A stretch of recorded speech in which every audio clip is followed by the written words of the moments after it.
There we go, I'm in focus. Hello everyone and welcome back to another video. Today's video is just a bit of a life update just because things hasn't exactly gone as planned in the last few months. Basically just wanted to give a bit of a talk about what's been going on, what's been happening, why certain things that we promised haven't been coming out, and then on top of that what's been going on with the girls, what's been going on with me and Jason. A lot's happened. And if you're wondering where the girls are, they're just back there at the moment enjoying their breakfast. I have to admit I was a bit lazy with their breakfast this morning because we ran out of chopped vegetables, so I have to go out shopping today. Instead they just have dry mix and sprouted seeds, which is usually half of what they get in the morning. Now back in approximately May or June, we actually did put a post out on our community feed, so if you're not part of our community, don't forget to hit subscribe and check out our community feeds for the latest updates. But we put a post out saying that we were going to start making educational content as soon as we started hitting 1,000 subscribers, as well as do a live Q&A. Live Q&A we did get around to doing, and that is available on our channel for anyone who wants to watch. We didn't get as many questions as I was anticipating, and I was really hoping to use that live Q&A as a way of working out what questions about Pionus people wanted answering, and then putting that into long form video content for anyone who wants to ask that question can then find the answer. That didn't exactly go as planned. Instead it turned into more of a chat thing, which was really good fun and great, but not quite what I intended it for. It was meant to be a Q&A, and it didn't really end up being a Q&A. But where are these educational videos that I've been promising for the last 4 to 6 months? The truth is, in the last 6 to 7 months, or since I've been promising that we're going to start making educational videos, I've actually been really ill, and if I've not been ill, Jason's been ill. I've been overworked. As an example, back in April I actually got really ill with my stomach, and that caused me to have like 4 months off exercise completely because we had no idea what was wrong with me. I was going through tests, everything was a bit uncertain and unsure, and during all that I still had to go to work and do stuff. Then around mid-August I got hit with really bad vertigo, to the point where I was knocked unconscious for 4 days straight. The room was spinning, it was horrible, devastatingly terrible. Thankfully I had Jason on hand to help me look after the girls because I physically couldn't get out of bed. A few weeks later I'm hit with some sort of stomach bug, that knocks me off my feet again. I still have to go out and go to work, vice versa. Jason still has to look after the girls for me, which he did an amazing job, and I am ever so grateful. And then in this last 2 weeks, Jason caught COVID and he was stuck in bed for 3 or 4 days. So I had to take full responsibility of looking after the girls every day, as well as go to work and bring in an income and do my job.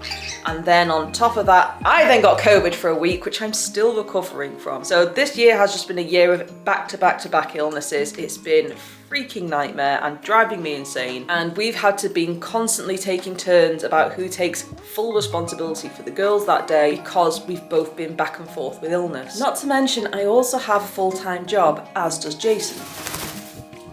Hi Lyra. I don't actually earn a penny off YouTube, not one. You'll see people all the time saying, oh, I'm monetized on YouTube, I make money from YouTube. I am sadly not one of those people. We still have a really small channel. For anyone who doesn't actually know, the monetization, yes, good girl! We're still trying to toilet train quaffle. So for anyone who doesn't know, in order to actually make money off YouTube, you need 1,000 subscribers, which is one of the reasons I was so excited to get them, and 4,000 watch hours. That's a lot. That's a heck of a lot. And currently we're sitting at about 1,500, not even close to the monetization requirements. Now, I'll be very honest, if we do ever get monetized, any money we, go on, tell you what, I'll bring it over here, and then you can join me in the video. How's that? Does that sound good? You just wanted to sit next to me for the video, yeah? Yeah? Okay. Now, I'll be honest, if we do ever get lucky enough to have this channel monetized, any penny we make on this channel will be good. Don't you start your horny honks with me. Look at me like that all you want. Don't stop. I'm trying to do a video here. Quaffle likes the look of her own reflections too much sometimes these days.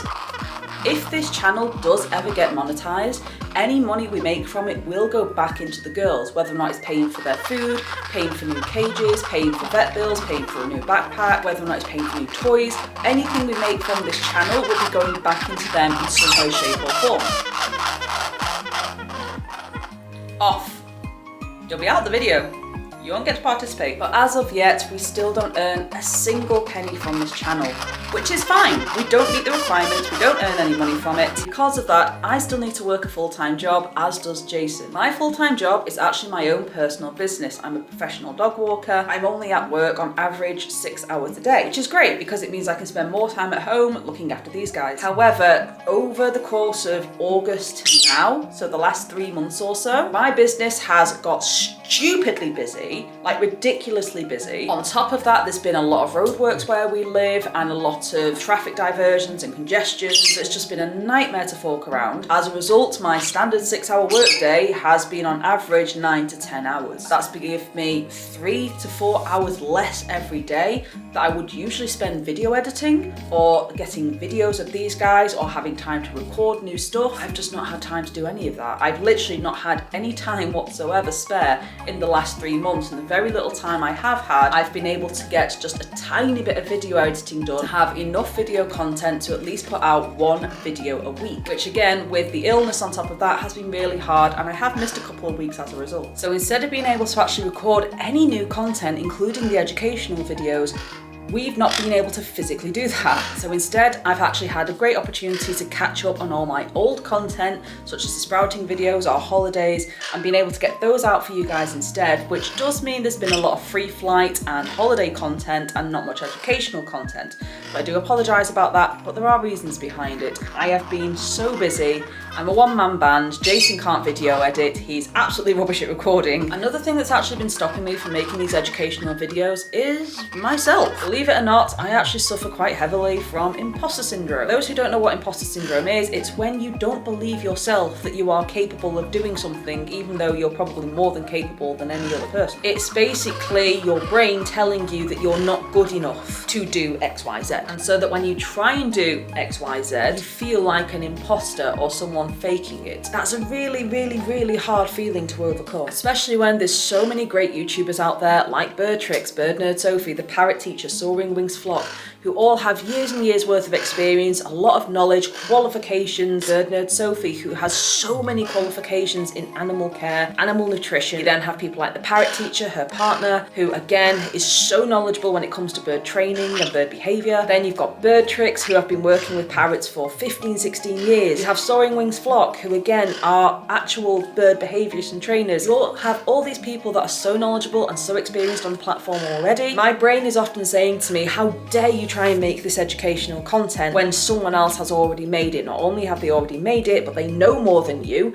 they're better qualified, they've got more experience with birds than you do, so how dare you try and make this content? That's what my brain says to me on an almost daily basis when I try and make any educational content. The only educational video I've actually made is about hormones, and even on that video I did get one person actually saying, no, what you're saying is wrong, hormones aren't a thing, terrible twos aren't a thing, blah, blah, blah. And that actually knocks your confidence, because even though it's only one person saying it, that one person, when you've got imposter syndrome, has a massive effect on your confidence, self-esteem, and belief in yourself. Because of that, that also knocked my confidence and made me feel like I was an imposter and I shouldn't be making videos like this. I don't have the right to make this sort of educational content. It made it even harder to, when I actually tried to make educational content, to physically record it. Because I felt like, do you really know what you're talking about? I know I do, but now I have this little voice inside my head telling me, do you really though?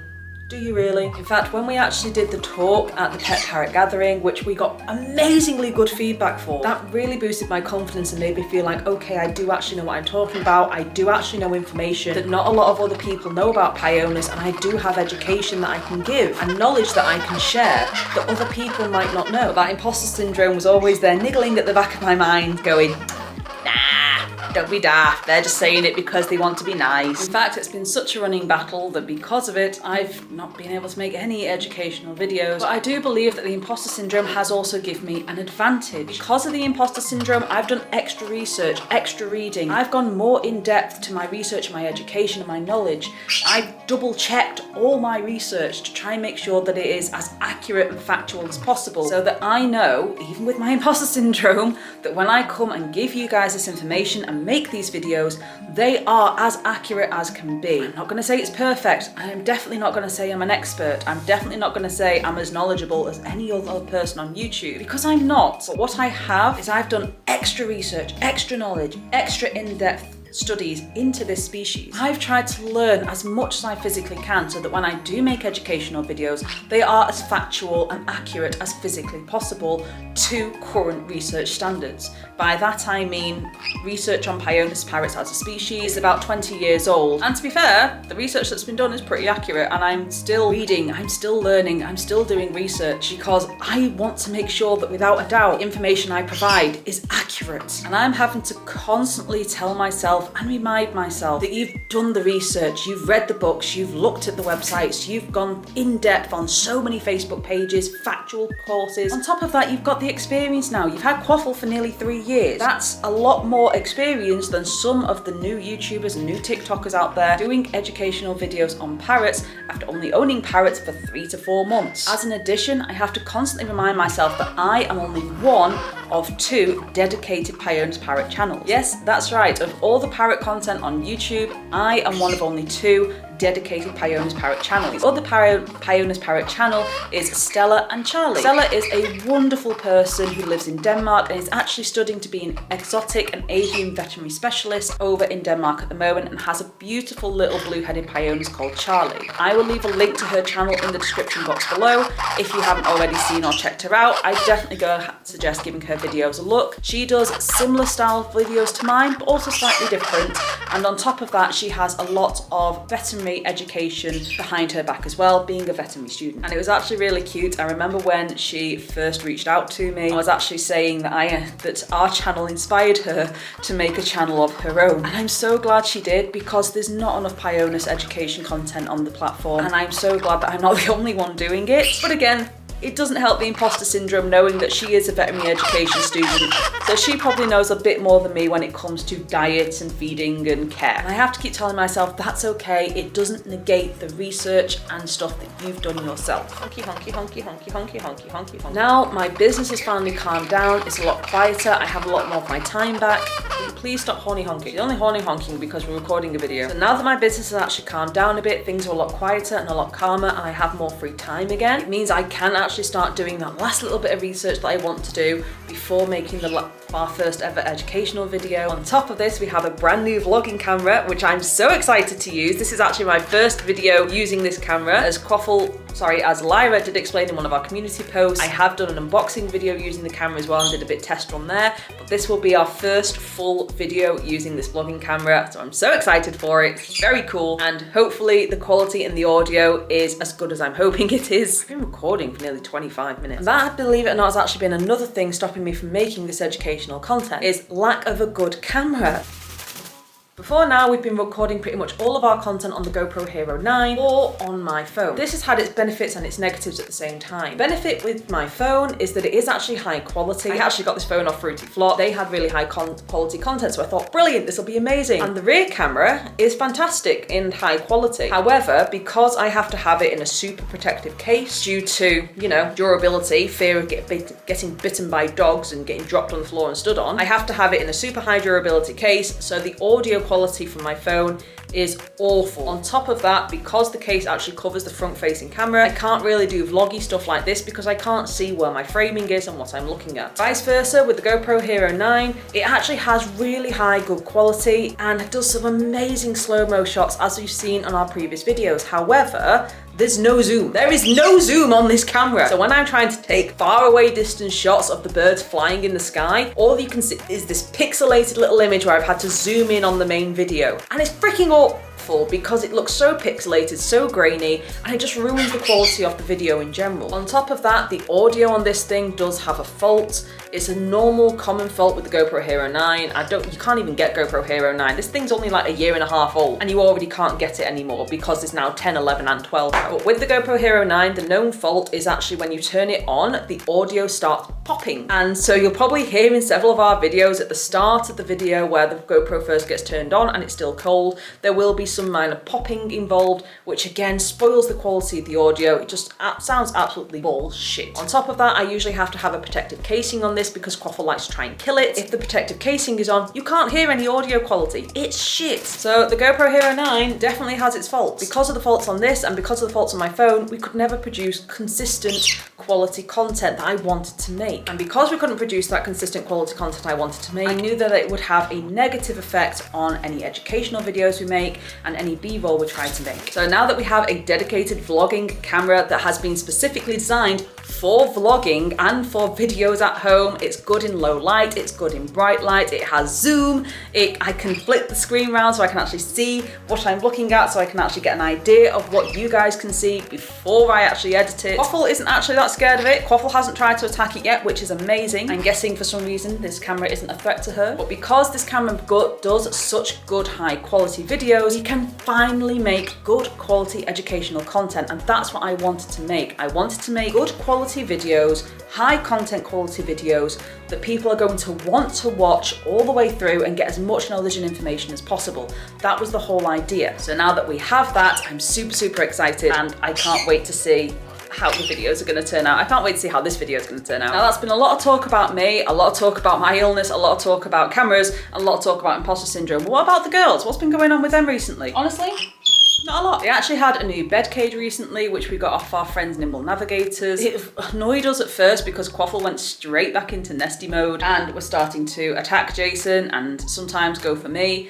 anytime we put our hand in the bed cage. And then on top of that, she was shredding all the stuff at the bottom. So we're currently trying to find a fix around that, which we seem to maybe have found. She's not quite as aggressive around her bed cage. However, a bit of research I did just yesterday actually made me understand possibly why she is aggressive around her bedtime cage, which makes sense. And I'm glad I now know this information, but I wish I knew it sooner. Yes, I know this makes me laugh. Quaffle usually attacks cameras. Lyra usually doesn't mind them. She's curious about them. For some reason, she's scared of this camera. I know a lot of you will probably be wondering about Lyra's beak, where Quaffle accidentally injured her. And you can actually, if she lets you show it, no, she's not going to show it. It's healing up really nicely. For some reason, it doesn't recognize the birds. It doesn't zoom in on the birds very well. Hello.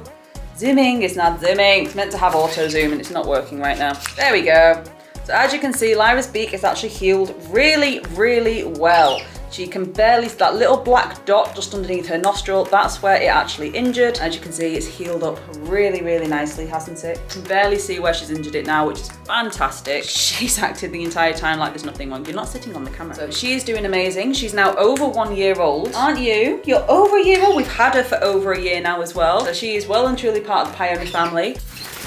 On top of that, her hormones are, or should I say her teenage attitude, is starting to show through. Quaffle can't really bully her anymore. Lyra bullies Quaffle, which is rather entertaining. Lyra has finally worked out that she's bigger and heavier than Quaffle and that Quaffle isn't a threat if she stands up for herself. Currently, we have Lyra bullying Quaffle, which is an interesting turnaround. However, Lyra has also been attempting to preen Quaffle, which is very exciting because it means that they're finally making friends. Quaffle is finally becoming more comfortable with Lyra around. Lyra is getting more confident around Quaffle, which makes their dynamic a lot better. They're eating breakfast together now on one big tray, which is improving the flock bond. So a lot of positive things are happening and it's really been upsetting and annoying me. I've not had the opportunity to actually record a lot of this. So I'm so excited to have a dedicated vlogging camera in order to hopefully capture more of these amazing moments. One thing I do need to do though soon is clip your nails. Your nails are so long. And I have to admit, one of the things I am so grateful that I did was actually get Lyra, especially with me having much longer work days and Jason having a different job and much longer work days. It means that Quaffle here actually has companionship, and even though they don't get on, they tolerate each other's presence. Or more accurately, Quaffle tolerates Lyra's presence. Lyra likes Quaffle a lot. It's actually been very reassuring for me knowing that Quaffle has something at home to interact with and talk to, because Pionus, at the end of the day, even though they're different species, they have the same language, they have the same body language. So it's just been reassuring that she's had someone to talk to, someone to interact with, so that she's not alone and lonely. And I'll be honest,